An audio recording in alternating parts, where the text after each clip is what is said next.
The United States focus for the last few months has not been on Asia, it's been on Ukraine. The United States just pledged $40 billion additional to support the Ukrainian military in its war against Russia. Asia has been lost in this process, but the neglect of Asia actually goes back further, especially of Southeast Asia. It was largely neglected for the 4 years of the Trump administration. Biden finally appointed an ambassador to ASEAN. Trump never even had an ambassador. The Biden administration has focused much more. We've had visits to Southeast Asia by Harris, Blinken, Raimondo, Austin, a virtual summit in October, and now this meeting here in Washington.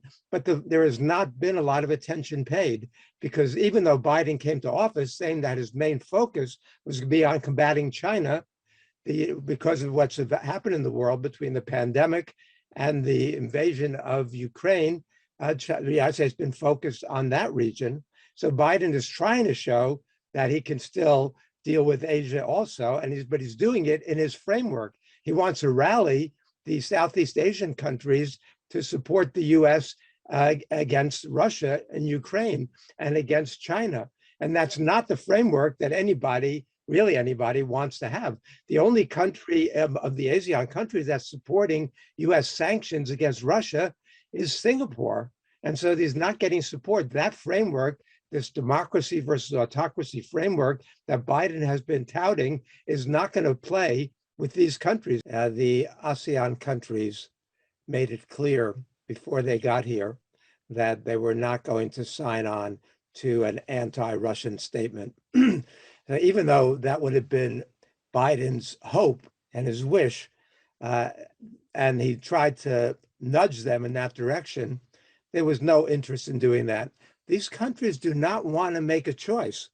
They want to have friendly relations with China, they want to have friendly relations with Russia, and they want to have friendly relations with the United States. That's going to allow for an environment in which they can continue to grow and to prosper. But the United States is trying to create this polarized world right now. And it thinks it's doing it from a position of strength, because Russia has been weakened by this invasion of Ukraine. So the US is pushing for a defeat of Russia, even though that's very dangerous, even though this war can expand, even though there's a threat increasingly raised of even the use of nuclear weapons. So it's a dangerous game, I'm afraid. But these countries do not want to be part of that.